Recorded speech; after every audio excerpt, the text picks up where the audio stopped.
Hey guys, what's going on? Welcome to another episode of the Friends with Benefits podcast. Today we are going to talk about automating your business and how to do so. So Right. let's start from square one. And let's get a little bit, I'm sorry. A little bit. Let's get a little bit more excited about automation, right? Because Yeah. if you're looking for automation, that means your business is rolling, right? Mm-hmm. You got some things going on. So if you're looking to automate some stuff, that means you're ready to get to the bag. So let's get excited about this episode. Let's do that. Very excited because if you need to automate your business, that means that you're doing too much, right? So the first step, what I believe, is that you need to create some sort of plan. Like you need to plan it out, write it down. So what you need to do is go get a notebook and a pen so that you can start to write it out. So Mikhail, let's say that let's go back to like when we decided that we need to automate our business. Like what did we write down? Okay, so the first thing you want to write down is everything that you do in your business on a day-to-day. And that's called SOPs, systems, operations, and processes. So when I was struggling with learning how to automate my business and scale it, I talked to one of my friends who was actually a manager at Target, my best friend, Corey, right? He's a manager at Target. He's been there for a while, right? So he understands hiring people, firing people, showing them the process, creating a system between team members. Right. So I asked him and I picked his brain on different things, and he was telling me basically how he trains a new person, right? So he basically documents everything he does from the moment he walks into the door, and that person shadows them, right? So what you need to do if you need to automate things in your business is you need to write down the entire process a person goes from the moment they're interested to the moment they become a customer and after that. So you need to write that all the way out. Right. Write down every step that you take throughout the day in your business because there might be some things that you can't outsource for, right? There are going to be some things that you have to do yourself, which is like content creation, even though there's some things within content creation that you can outsource. But if you're going to be on the camera like we are, like we can't replace ourselves and have somebody else pretend to be me on this podcast, like that just doesn't work. So write down the things that you do every single day in your business. And then what you want to do is you want to start to see the things that you can outsource, meaning whether you hire somebody to do it for you, right? So there's a whole hiring process you have to go through, just like Corey does at Target. And the other thing that you can do is if you aren't going to hire somebody, you can pay like companies to do things for you or to create systems for you, right? Right. So what you want to do once you write down all of the tasks in your business, you want to start writing down what do you not want to do? Right. What do you enjoy doing? What can I delegate to somebody else, right? And you need to identify all of those different variables inside of your business, right? So for me, one thing that I didn't like when it comes to credit is having to ask people for their credit monitoring information, because how in the hell am I going to look at your credit report and analyze it if I can't actually see it? Right. I'm not in the business of just talking. Like, I'm in the business of credit. Right. So one of the things that I did was I created a system, and inside of my system, it gave people an option to give me that information before we ever spoke on the phone. Yep. So this helped me tremendously from wasting time talking to people that were just tire kickers and wasting time having to tell people, go do this step, go do that step. No, we automated that step. Yeah, so now, before where they were getting on the phone and you had to it was a really long phone call. They would get, confused, waste your time, whatever. Now if they're coming to the phone call, like if they're showing up prepared. Correct. Right? And if they aren't prepared, we don't even get on the phone with them. We send them a text and say, hey, you haven't done what you need to do, so we're going to need to reschedule. So as soon as you can go and fill out this form, reschedule your time and we'll get on the phone with you. And you have to set that within your system, within your business. It's like setting boundaries. Like, no, I'm not going to give in. I need them to follow my system, and you need to commit to it. Right. So one of the places that you can go to actually outsource and hire people and delegate things to, because if you're in business, maybe you're not making as much money as you want to yet. Like you haven't hit those goals, right? Like maybe you're still working a 9 to 5 and like you have bills to pay. Okay. Just like we all do. So where you want to start is Fiverr.com. And on Fiverr, you can go through there and literally find somebody to do pretty much anything you can think of in your business, whether it's like writing emails, right? Posting on YouTube, SEO, content editing, like editing videos, like even putting things on your social media for you. Like you can literally find somebody for every single piece of your business. They can even, you can come to us and we can build you a system to automate it. When you go on Fiverr, you can find those people. Okay. So what I like to do is, yeah, you can go and skim and like try to find people, but I like to put out an offer on Fiverr and say, hey, here's what I need. So it's kind of like posting in, you know how people post like in the Facebook groups, like the yard sale groups, and they'll say, hey, I need somebody to come and mow my lawn, right? They're putting out like, hey, I need somebody, I'm looking for somebody. So that's what you can do on Fiverr. And they're going to send you a bunch of different offers like, hey, I'll do it for $50. Hey, I'll do it for $20. Hey, I'll do it for $100. And then you can go check them out, check their reviews, because it's just like buying something on Amazon. Correct. You want to see what the people have to say about that person before you hire them. I also recommend if they will do this, get on the phone with you so that you can go over things. One of the other things too, sorry, I'm on a roll, but one of the other things you should do too is if you are going to hire people to do things for you, to eliminate you having to go back, to eliminate you being disappointed about the kind of job that they're doing, you want to show them exactly what you're expecting them to do. You have to show them. Yep. And one of the best ways to do that is to record your screen. If it's on the computer, record your screen. If it can be done on the phone. So for example, like if you want words in your videos, right? Like let's say you hire somebody because you want them to add some of the copy from your video to pop up like while it's being watched. Find a video that you like because you've seen that before. That's why you want it. So go find a video so that you can say, hey, I like how this video looks. This is what I want. So that way there's no questions. Like it should be pretty obvious. So that way when you are delivered your final product, it's what you were expecting. Yes. Yeah, you have to make sure that the people can do the task that you want. If you just go out there and you hire somebody or you hire a company and you take their word for it without doing your due diligence, you're going to get whatever you're going to get. Like that's just how that's going to work. Some other things that I think are very important is, like she said, interviewing the people. Every assistant we've interviewed for probably like 2 hours, like before hiring them on Zoom, like face to face. We get to see what you're about. We talk about the vision of our company, where we want to go with our company, and are you going to be able to keep up with us, right? And that's what you want out of your assistant. So let me give you guys a little idea of the type of assistance you might need in your business and the kind of assistance that we have. So you might need somebody to answer the phone for you. Maybe you can't talk and you can't sell. Right. You can find salespeople. You can find appointment setters. You can find people to handle your appointments for you, right? Maybe whatever you have is super easy to sell. Maybe you have a tree cutting company, right? And you cut down trees. Somebody call you to get their tree cut down. They just want to know how much and when can you be there. Right. So any other statistics, you can automate that too with a form. So you could give that assistant like, hey, here's a form that I need for them to send out, and you can email. You know what I mean? Like there's so many ways that you can automate it, but still getting what you want. Right. As if you did it yourself. Right. So some of the assistants that we have in our business, we have a dispute manager for the credit business. I have an Instagram automation assistant.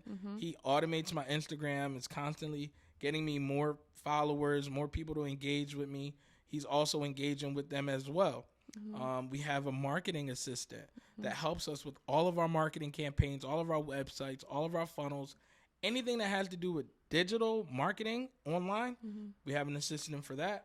And then we have an assistant that helps us with content creation and content distribution. Yep. So, you see a lot of our Instagrams have tons of videos, YouTube, tons of videos. It's because we have assistants helping us to get the content prepared and distributed across the platforms. And like a day like today is content creation day. So we're sitting here, right? And we're creating a lot of content because that's like the ultimate way to do it. Like if you want to put out content, I know this video is not really about content, but you sit down, you record like an hour and a half of content. You can break it up and repurpose the content and post it everywhere. you know? So when it comes to hiring assistants, like, you want to hire people for the stuff that you really don't want to do, because you're probably like, you might not be able to go out and hire 5 different people. Like, we built up to that. We haven't had 5 people forever. You know what I mean? Like, we did a lot of work ourselves. And it's funny, you know, it's really funny. I think it's funny how now that I'm not working, we have more assistants, because Mikhail and I figured out what we're good at. Like, we're both good at different things. We're good at some of the same things too, but we figured out what we want to focus on. And then we've outsourced everything else, like delegated everything else. And like, we could do it without them, but honestly, like, we couldn't do it without them. We couldn't scale the way we want to scale without them. Yeah. So start off by just hiring one person to cover maybe like email copy, right? And we're going to talk about emails in another podcast, but yeah, like, hire one person to do all of your email copy for you so that you can, and automate that process for you. Schedule out emails, because emailing is going to help you to make more sales. Email and text. Yep. Email and text. So we talked a little bit about hiring people, but let's talk a little bit about creating an automated system to help you in your business, right? So I'm going to give you guys a couple different examples, so hopefully you can understand, because I don't want to talk over anybody's head, but at the end of the day, this is what I do, and it helps people. So you need to understand this. So I don't want to talk it down. I was going to say, use the example for the bank. So we just went to a bank last week, because we got a really big opportunity to work with a bank and to do their marketing for them. Right. So use that example. Okay. So the bank, they have a mortgage department, right? The first thing they need is they need leads. So you run Facebook ads, okay? Run ads to people locally. That's going to generate leads. You got to have a good ad, okay? Now they're going to have people that go to their website and say, hey, I'm interested in getting a mortgage.